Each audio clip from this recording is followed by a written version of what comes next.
there are all these different things that are thrown at a person at their younger years, and sometimes it's information overload. Yeah, you can kind of feel like when you start talking about financial planning for young people, and they're like, all right, where do I start? It's a really good question, and sometimes it can feel overwhelming because you're tasked with getting your financial life in order, which is no small feat in itself. So where I would probably start is setting up an emergency fund.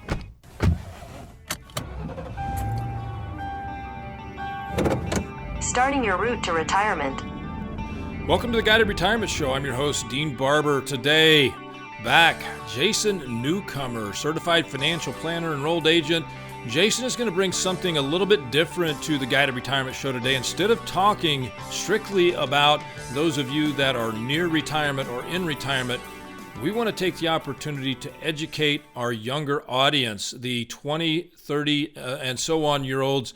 And Jason's going to be walking through for you some of the very basic things that you need to be starting with in order to build a great foundation so that you can actually experience that ultimate financial independence and retirement at a younger age. So those of you that are near retirement or in retirement, we encourage you to share this podcast with your children, share this podcast with your grandchildren. Let's get the word out, because the more education we can give to this younger generation, the more financial independence they're going to have and the better financial life they're going to have. Please enjoy my interview with Jason Newcomer, certified financial planner. Jason Newcomer, welcome back to the Guided Retirement Show. Obviously a certified financial planner, advisor at Barber Financial Group. And Jason, we want to do something different today on the Guided Retirement Show. And the idea here is that we want to give the younger part of our population, people that are just getting out of college, people that are maybe just getting married and starting a family, we want to give them a head start by providing a very specific list of things that they need to be thinking about. You've got some great books out there that you're going to encourage people to read. And we actually have a platform set up at Barber Financial Group to help the younger population really get a head start. And I think the earlier you start, the better chance you have of actually fulfilling a great retirement, and maybe at a time younger than what you thought. So great to have you here, certified financial planner. Jason, tell your story a little bit about your time in the financial services industry, kind of where you came from, and why this particular subject is near and dear to your heart. Yeah, sure. Thanks for having me back on the podcast. It's good to be back on here. I have been working with Barber Financial Group now. I'm in my 11th year in the business. 11 years removed from college, which is wild to think. My wife was just asking me, when's our 20th high school reunion? And I was like, oh man, that's really coming up, I guess. So wait till your 50th one comes around then.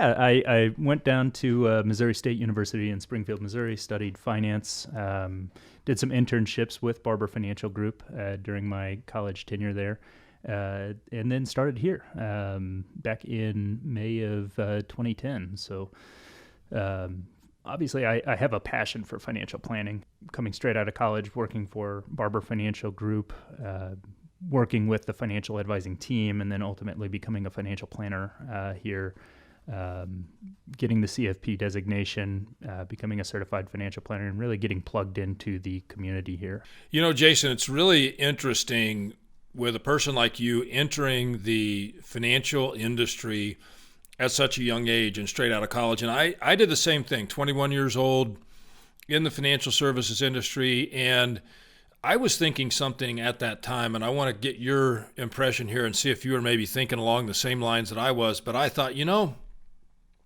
the things that I'm going to learn, the rules that I'm going to learn, the techniques that I'm going to learn are going to ensure my financial success moving forward.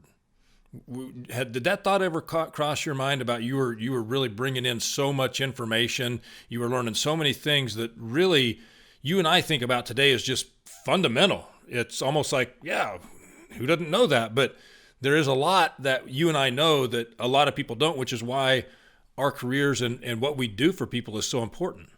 Yeah, I think so. I think I think it's kind of everyone's human nature that you spend a lot of time in your own bubbles. You kind of develop your own social circles. And for us, we spend so much time at work talking about these things day in and day out that when you have a conversation with someone, outside of your immediate work group of peers, sometimes it can be eye-opening to say, well, wow, there's a big gap in education when it comes to financial planning, financial education. And I think it starts in schools. There's certainly maybe some improvements that our education system could have when it comes to teaching a lot of financial literacy, financial education. It's out there. It's just maybe not as developed as we'd like to see. Yeah, it's interesting. My oldest daughter, she's in her, I think, 9th or 10th year in her career, maybe 11th year, somewhere around you. And she's really vented to me several times how poor the education was around simple financial things, right? Debt, budgeting, home purchases, what should I do in my 401k? Should I use a Roth? Should I do traditional? What's the employer match mean? What does vesting mean? These terms that you and I use every single day, people are they're getting asked to fill out these forms and make decisions that can have long-lasting effects, either positive or negative, to their financial future. And the financial literacy just isn't there. That's why we thought it was so critical to do this podcast, not necessarily for the 50-plus-year-old that's out there that's already been successful and saved some money and now is getting, kind of staring down the aisle of retirement, but we want to start reaching out to the people that are younger so that we can give them a much quicker head start.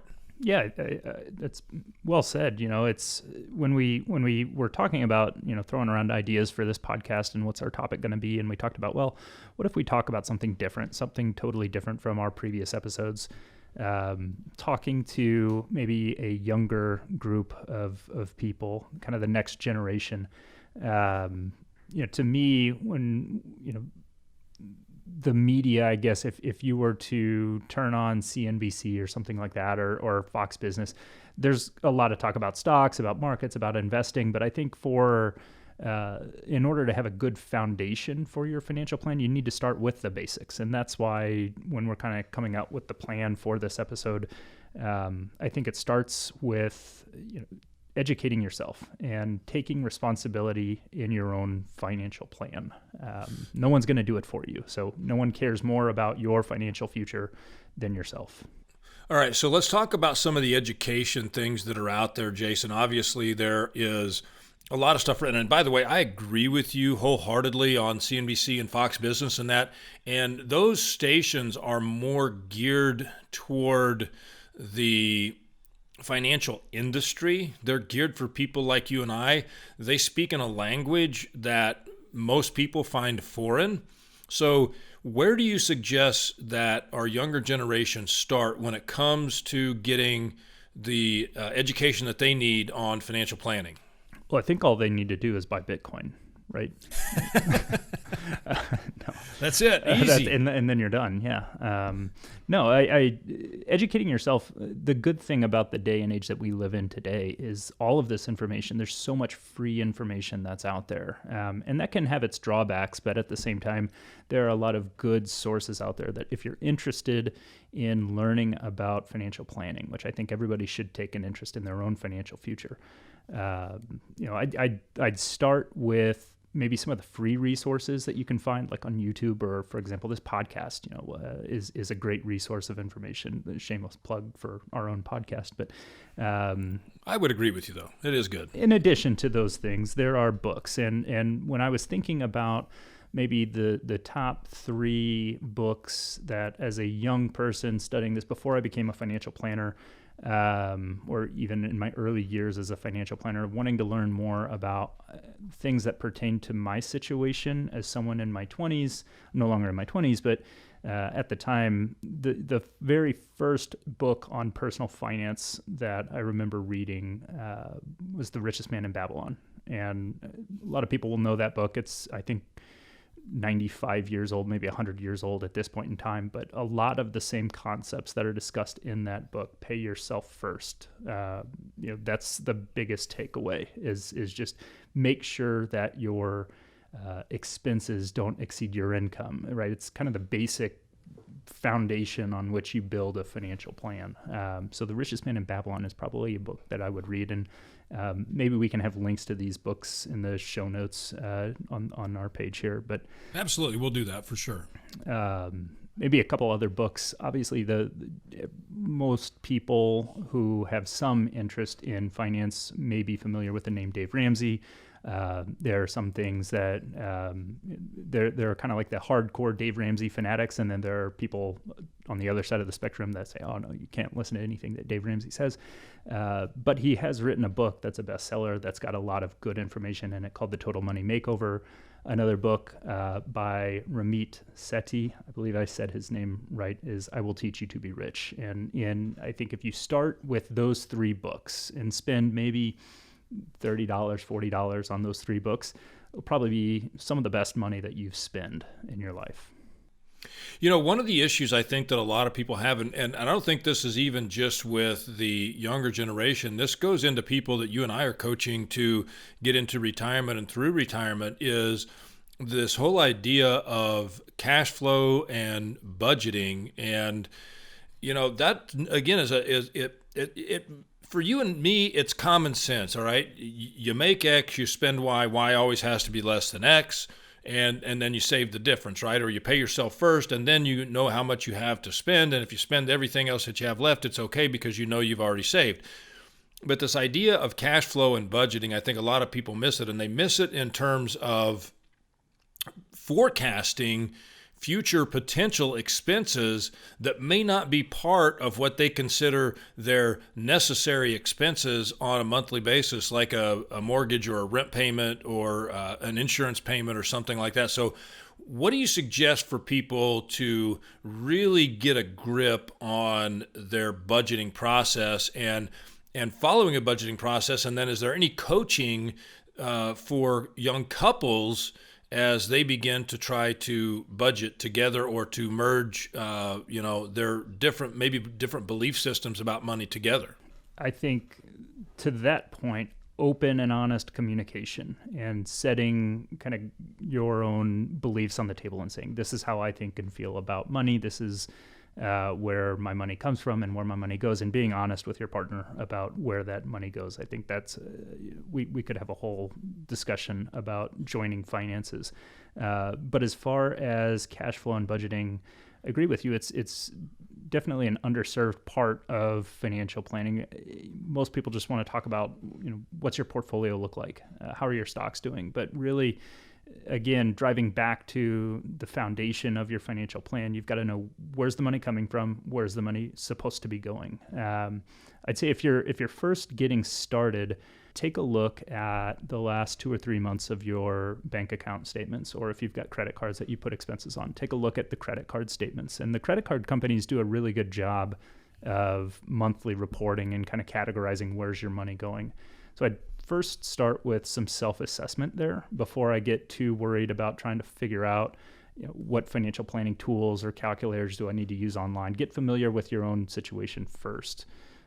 From there, you can start to determine, is money going to the right places in the right amounts? And there are a lot of different guidelines. If you read those books that we mentioned earlier on the episode, or if you go online, there's the 50-30-20 rule, which says that 50% of your expenses should go towards your needs, 30% should go towards your wants, and 20% should go towards saving or paying down debt, and various different approaches with that. There's a 60% rule that was coined by, I think, Richard Jenkins, was the editor-in-chief of MSN Money. There's zero-based budgeting. Regardless of which one you think is right for you, probably pick one of those and try and stick with it for a little bit. A lot of good tools online that you can use. A lot of people might be familiar with Mint.com, who was purchased by Intuit, I think recently, a few years ago. A newer one that we've heard a lot about is YouNeedABudget.com. It's YNAB.com. I think you have to pay for that one as well. But If you're using a budget and using one of those tools to track your expenses, whether it's your credit card statements or one of those websites, I think you're taking a big step in the right direction. Jason, before people start budgeting, is it necessary? I mean, is that kind of a basic thing, or is it necessary, in your opinion, to say, all right, before I start budgeting, I need to set out some of my longer term goals? I mean, I know this idea of saving 20% or paying yourself first.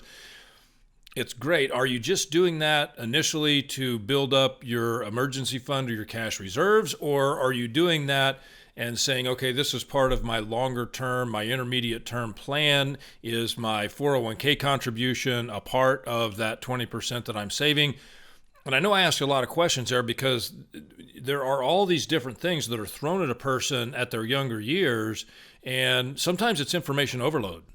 Yeah, you can kind of feel like everyone's, when you start talking about financial planning for young people, and they're like, all right, where do I start? It's a really good question, and sometimes it can feel overwhelming because you're tasked with getting your financial life in order, which is no small feat in itself. So where I would probably start is setting up an emergency fund, making sure that you've got money going into this emergency fund, which is ideally a savings account separate from your checking account. So I guess that's where I would start, is opening up a checking account and a savings account and really treating those as two separate accounts. The savings account is where you'll put money in to fund this emergency fund, get that up to, of course, by now you've started with the cash flow and budgeting that we mentioned before. You should have a good idea of what does it cost you to live a normal month. So month to month, what are your living expenses? Start to aim for maybe 3 months worth of living expenses in that emergency fund before you start to fund these other goals that you might have. So, whether that's, hey, I do want to move out of my folks' home and buy my own house. I want to buy a car. I want to have a wedding. I want to get married. Those are things that can come after the emergency fund. You really got to make sure that that's there initially. Jason, let's talk about this idea of, and this is going to go along the same budgeting item of building the emergency funds. And by the way, I totally agree with your assessment there. But let's go along with this idea here for just a second that most companies now have what they call an opt-out provision of their 401k. So when you go to work and you get your first job, you're going to be automatically enrolled in that 401k, and you have to opt out if you don't want to be in it.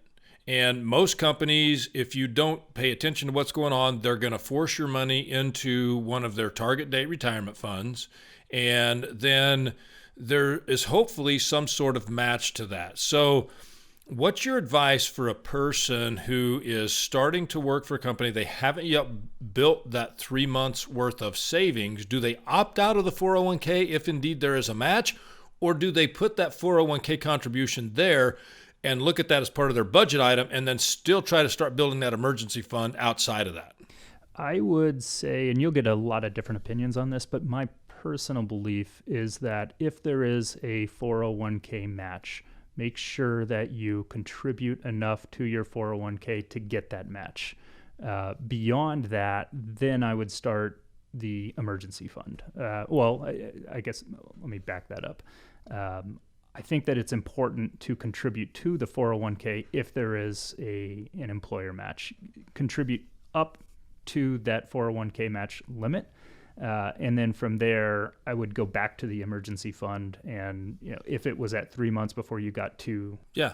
Okay. I get what you're saying. So, and by the way, we did a great, podcast right here on the Guided Retirement Show, episodes 1 and 2 with one of our in-house CPAs. She's also a partner at Barber Financial Group, Joanne Huber, where we talk about should you do Roth or should you do traditional. That's not something you and I are going to get in on today's program, Jason, but I would encourage our listeners to go back and listen to episode 1 and episode 2 because we talk about the difference between the Roth and the traditional and whether a person should use the Roth or the traditional, and we go through all kinds of ages and things like that.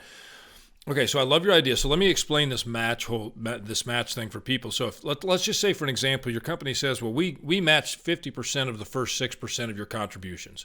That means if you put in 6%, the company is going to match 50% of your contribution. You put in $1, they're putting in 50 cents, all the way up to 6% of your pay. And that's what you're saying is if a company you go work for has that, then you're crazy not to put in that 6% because it's free money over and above that. Now, your 401k plans, they're going to have a vesting schedule. You're going to have to work there for a period of time to be able to keep that money. You need to understand what that is and how that works. That's another conversation. But in most cases, that's free money. It's going to be yours for the rest of your life. And then you make the decision of whether you do the Roth or whether you do the traditional. And I encourage you to go back and listen to episode 1 and 2 to talk about that. I want to back up for just a minute, though, Jason, and come away from the cash reserves because I think we missed something. I think the foundation of that financial plan has to be proper risk management. And when I say risk management, I mean we got to make sure that we've got our bases covered from an insurance perspective so that if something bad happens, we're not forced to dip into our funds, that we're actually using the insurance companies to save us from something that would occur in some sort of a catastrophic illness or some sort of a loss. So whether it's a car accident, whether it's something that happens and you need to have renter's insurance, you get broken into or something like that, health insurance is a big key there. If you don't have the right insurances across the board as a baseline and something happens, it can disrupt the rest of your plan. Absolutely. And I think that it's worth mentioning there should be at least an annual review of your insurance policies, like your auto insurance, your renter's policy. Those are things that should be looked at annually to determine, do you have enough coverage and are you getting the best price for that coverage? I think too many times people focus on, what am I paying for the coverage and not do I have appropriate coverage for my needs at this point. Yeah, and I would say that goes even to life insurance, disability insurance, all those types of things. I mean, I can't tell you the number of people that I've met with in my 34 years in this industry that they may have will ask to take a look at their insurance policies, and they'll bring a 30-year-old insurance policy that the letters are sticking to the envelope as you try to peel the thing apart, and that policy is something that should have been reviewed years ago, and it's probably something that's totally out of date, that's not needed anymore, and there's wasted money going on there. So I love the idea of those regular reviews. So once we know that we have got we've got our cash reserves in place, we've started to take advantage of the 401k match. That's kind of a forced systematic savings. A lot of people today, Jason, are starting their early years with debt, and a lot of that is college debt. And so how do you address the debt issue? Do I start paying my debt off before I actually start saving, or do I still need to get those cash reserves and then focus on getting my debt paid off? Yeah, I think the order here, and again, there will be differing opinions on this, but to me, the order here is 3 months emergency fund, at which point you start to take advantage of the 401k match. And once you've got up to that 401k match, then that portion of your budget, whether it was the 20% from the 50-30-20 rule, or if it's 10%, whatever you're determining is going to go towards savings or paying down debt. I think at that point in time, you need to take the debt on a case-by-case basis. And there will be some people that absolutely can't sleep knowing that they have college loans or credit card debt. And those are really two totally different things. But just the fact that they've got debt and they owe someone, they're not going to focus so much on the savings as they are about paying down that debt. I think you need to look at the interest rate and what was the debt from. If it's a student loan, maybe you've got low interest rates or deferred interest. Maybe you can continue to make the minimum payments on those. If it's consumer debt like a credit card where you're paying 15 to 20% interest rate, yeah, I think you need to be aggressive with paying that down before you focus too much on socking away another 1% or 2% into your 401k plan. Jason, can you and I just say that we 100% agree that nobody, unless you have some wildly extenuating circumstances, should ever carry a balance on their credit card? Absolutely. I think if there's nothing else that's taken away from this, but unfortunately the reality is I think something like 70% of Americans have a balance on a credit card. which is insane to me. And what that tells me is that they missed the very first part of what we talked about today, and that is the general budgeting and setting up your cash reserves, right? So if you didn't start with the budgeting part of it, and you have credit card debt, that means you overspent. You spent more than what you earned. And I agree that we live in this, I call it a drive-through society mentality, where we want everything and we want it now. And, we don't want to wait. And it's so easy for, especially college students, they get offers in the mail. Oh, take this credit card. And the next thing you know, you got $4,000, $5,000, $6,000 in debt, and you're getting, charged 20% interest on it. And it becomes an insidious type situation where it's very, very difficult to get out of that. So I would say just never carry a balance on that credit card. Absolutely. Yeah. If you've got a balance on a credit card, if you're listening to this podcast thinking, where should I start? And you've got the balance on the credit card, I'd say make sure you've got the emergency fund first. That's most important, because if something happens to your job, for example, you need to be able to make your mortgage payment or your rent payment. You need to be able to keep the lights on. So having that money aside in your emergency fund isn't for a trip that's coming up, for example. It's literally for emergencies. Once that's taken care of, and then maybe if you've got the 401k with the employer match, take advantage of that. But then I'd say absolutely, if there's if there is a credit card balance, get that paid down as quickly as possible. And sometimes it's worth making a phone call to the credit card company saying, hey, I really want to get this, debt paid down. Is there anything you can do to help me out with my APR, my interest rate that you're charging me? Can you lower that, or can you reduce that, or can you waive, certain fees? And sometimes the card companies will work with you on that. And I use a credit card every single month. And I use the credit card for either a cashback deal or for points for airline travel. But 100% of the time, that credit card gets paid off at the end of each month. So in other words, I don't put more on that credit card than what's in my budget. And I know you do the same thing, and we coach everybody to do exactly the same thing. So you could take advantage of some of the things that the credit cards do, and in order to understand, well, why would the credit cards offer this? You have to go back and understand this would be a whole nother program of how these credit card companies are making money and what they charge the actual retailer in order to process the transactions using those credit cards. And then you can come back to the equation of why in the heck are the banks making so much money? And then you will have your answer. It's a convenience, but the credit card companies and the banks, which or where the credit cards come from, they make a boatload of money on these things, but they shouldn't be from you paying interest on those credit cards. All right, Jason, we're going to jump now more to the 401k. And one of the worst pieces of advice that I see coming from employers as people are signing up for their 401k plans is, hey, you know what? You should go ahead and start putting money in here, and if you need it, you can take money out for a first-time home purchase. You can take money out in the form of a loan. You'd be paying yourself back interest. No. I say no. Do not do that. Your 401k plan is your money for 59 and a half or older. That is your retirement fund. So don't ever think about money that's going to that 401k as something that you can go get to in case of emergencies. Once you do it once, you're going to do it again, and you're going to do it again, and you're going to do it again, and you're going to cannibalize your ability to ever get to have financial independence or that security in retirement you want. What are your thoughts on that, Jason? Yeah, it should absolutely be used as a last resort before ever tapping into a 401k early for even if it's a first-time home purchase.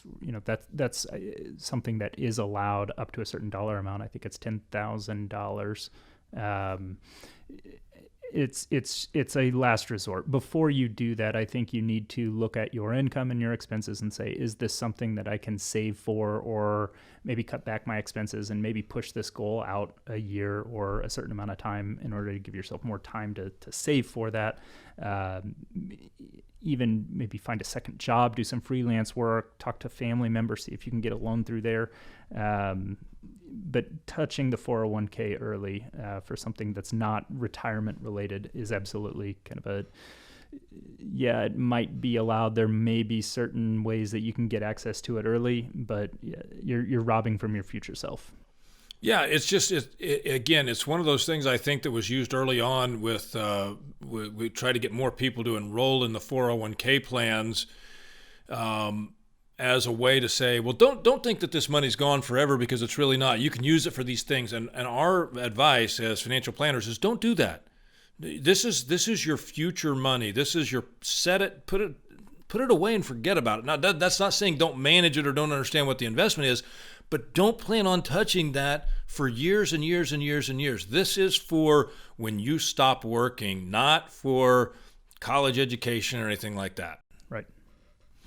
All right, Jason, let's go on to prioritizing the shorter term goals. And this is where people sometimes have to have a reality check. And a lot of times, I said earlier, we live in this drive-through society mentality where everybody wants everything. They want it now. They want it quick. They want it to be cheap. They want it to be easy. But sometimes in life, we have to prioritize things, and we can't always have everything that we want. We have to say, okay, what are the most important things? And I think we got to get back again to this dialogue with a significant other. If you're married, if you're dating someone that you plan on having a long-term relationship, or even if you're single, this prioritization idea of what are the most pressing things and what are the things that I want, sit down and go through those things, prioritize them. What's the highest priority? What's the second highest priority? Because chances are you're not going to be able to do it all. Right. Yeah. And again, that's just sitting down, that part of your budget that goes towards these intermediate or long-term goals. I think that's part of the savings part. That's not part of the 30% if you're using that 50-30-20 budget. The short, intermediate term, long-term goals have a separate savings account, maybe even like a sub-savings account there. And some banks will do this for you. They'll allow you to kind of have multiple sub-accounts under your main savings account. But I think if you're figuring, for example, I want to buy a house and I want to put down 20% on this house. I'd like to be in this house in 5 years, 10 years. Figure out what your budget for that house is. Calculate how much you're going to need for that down payment, and figure out how many months do I have to go before I need that down payment available. And then you can sort of plan out how much of my paycheck each pay period or each month needs to go into that sub savings account in order for me to reach my goals. And sometimes there will be some give and take. That's life. Not all of us can have everything that we want because money is a finite supply for many of us, for most of us. Yeah, so I think you're spot on here. Let's move on now, Jason, to when you do get to start saving and investing. And investing is different than saving. Investing is where you're now going to choose, do I buy a stock? Do I buy a mutual fund? Do I buy an ETF? And what's the difference between those? And by the way, we did some great podcasts on mutual funds versus ETFs. I'll give you the actual episodes of those here in just a minute, so you can go back and listen to those. But the question becomes, where do I go when I start investing, and how do I allocate the money inside of my 401k? How do people make those decisions, Jason? And what do you suggest? Because there again, we're talking about a whole nother area where there's a big lack of education. And by the way, the episodes are number 12 and 13, where you can go back and listen to mutual funds versus ETFs. Jason? Yeah, so I'll say maybe something that not everyone will agree with here. But when it comes to younger people starting out, building your investment portfolio, now you've got maybe a few $100s or a few $1,000s set aside in these, whether it's a 401k or an IRA, a Roth IRA. Roth IRA would be great. What do you do with that money? How do you make it grow, and how do you make it work for you? And everyone wants to talk about the things that are in the news today, whether it's Amazon or Tesla or Bitcoin. And those have their place. They have a role. Maybe 90% of your money that's invested in these types of accounts should not have anything to do with those investments that I just mentioned. Keep it plain, keep it boring. You shouldn't be checking this investment account, every single day. You shouldn't be revolving around, it's 3 o'clock Central Time, 4 o'clock Eastern Time. The markets are closed. Let me log on to my account and see how I did. How much money did I make, or how much money did I lose? Your retirement accounts, these are things that you're not going to be touching for 30 or 40 years. So don't worry about what they do day to day. If you do want to participate in some discussions around the hot stocks or the things that are fun to talk about, limit that. Maybe a few percent of your portfolio overall, max 10%, I'd say, starting out. So you're telling me that you didn't take 100% of your money in January of 2020 and buy Tesla? I took my savings for the month was invested in the Vanguard Total Stock Market Fund, which doesn't make me very fun when my friends, they find out, oh, you're a financial advisor. What do you think about Bitcoin? What do you think about Tesla? And it's like, oh, you're asking the wrong guy. I use index funds, and let me tell you about the things that get me excited about index funds. And then their eyes kind of gloss over, and they stop talking to me. But you can build a predictable portfolio with what you're talking about, because you and I both know this. If you look at the total return over time, a little over 90% of the determinant of your total return is going to be proper asset allocation.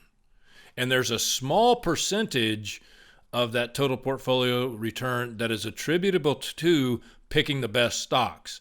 Now, I'm not saying that some people aren't going to get lucky. I'm not saying that, go back to the COVID crisis of 2020, stocks dipped and maybe you bought oil really cheap because it was low. Maybe you bought some casino stocks because they were cheap. Maybe, you found some things out there that okay, here's a specific industry that got beat up for no apparent reason and we know it's going to come back. Okay, now maybe we have an opportunity, if we've got some extra cash laying around, that we can add to those positions and maybe overweight in those areas a little bit. But you're saying stay away from trying to be the stock jockey, the guy that's going to be out there saying, oh, look what I did. Because you know what? You and I have seen it. We've witnessed it. I've witnessed it for, my 34 years in this industry. And the people that do that, they're going to tell you all about their winners, but they'll never tell you about their losers. Right. Yeah, you get those questions all the time about, hey, I've got some extra money. What should I do with this? What sort of stocks should I be looking at? Go back to, back to the basics. Do you have the emergency fund, created? Is it somewhere between 6 months, 12 months? How about your 401k? Are you participating in that? Are you getting the full match? Are you maxing out your Roth IRA every year? Have you done those things? Those are the conversations that should be being had, but instead, people are focused on, the smaller items that in the grand scheme of things really aren't going to make much of a difference. So Jason, here's kind of the way I think about this. I think about building a foundation of the financial plan like you would build a house, or in this example, I'll use a pyramid. And so the foundation of that pyramid is the risk management that we talked about earlier. And then you build on top of that risk management by having the right amount of money in cash reserves. Then you build on top of that with a layer of, your shorter intermediate term needs being met, your, 5, 10, 15-year goals. On top of that, you start funding all your retirement goals. And once you've got all of that done, and you know that all that's in place, then at the very top of that pyramid is your speculation part, right? So everybody's going to reach a point, or most people should reach a point, especially if they're following our instructions here on what to do at a young age. Eventually, you'll reach a point where you will have a portion of your portfolio that you can afford to speculate with. And when you start going out and buying individual stocks or looking at Bitcoin and those types of things, that is pure speculation, because you're counting on a single stock or a single company or a single industry to do something magical that nobody really thought was going to happen, and it's going to make a whole bunch of money. Most of the time it doesn't work. Sometimes it does. I've seen it happen, but I've seen it also go the other way. So that's your speculation money, and it should be after all the other things that you and I have been discussing today have been completed. Yet it's not sexy. And it's not what people want to talk about, and they want that quick and easy. I want to make a buck. I want to make, I want to do the Hillary Clinton cattle futures trading strategy so that I can turn my $10,000 into $1 million in a matter of 3 or 4 months. Can't we do that, Jason? Right. Yeah. It's again, it's not the conversation that everyone wants to have. When it comes to budgeting or making sure that you've got the basics covered before you kind of jump in and you start talking about which stock should I be trading. Trading is probably the very last thing that should be discussed in your financial plan. That's maybe the itch that you want to scratch. If you want to think of it as a hobby, there are certainly less expensive hobbies out there than trying to pick stocks. But again, if you absolutely need to feel like you've got to participate in picking individual stocks or cryptocurrencies or any speculative investment, again, limit that exposure. Initially, don't even have it as part of your framework. But once you get to that point, 5%, 10% sure, that's probably not going to hurt anything. Jason, we're going to wrap this up here pretty quick, but I got one other area that bothers me right now, and I want to get your take on this. It is super easy today with some of the apps that are on your telephone that you can set up online trading and do different things, that you can actually buy on margin, which means you're actually borrowing money in order to invest that money. And people are doing this. They're trading in individual stocks when they haven't done any of the foundational things that you and I have talked about, and they're trading with somebody else's money. They're borrowing the money to actually invest in those stocks. They're betting on the come. What are your thought process on that, and what advice would you give our listeners to that? I think it's dangerous. I believe there was actually a young man who took his own life when he experienced losses, and they were just compounded by the fact that he had done this on margin, and it's tragic that happened. Again, I think it happens because people aren't properly educated on what they're doing. There's a lot of dangerous things that can happen.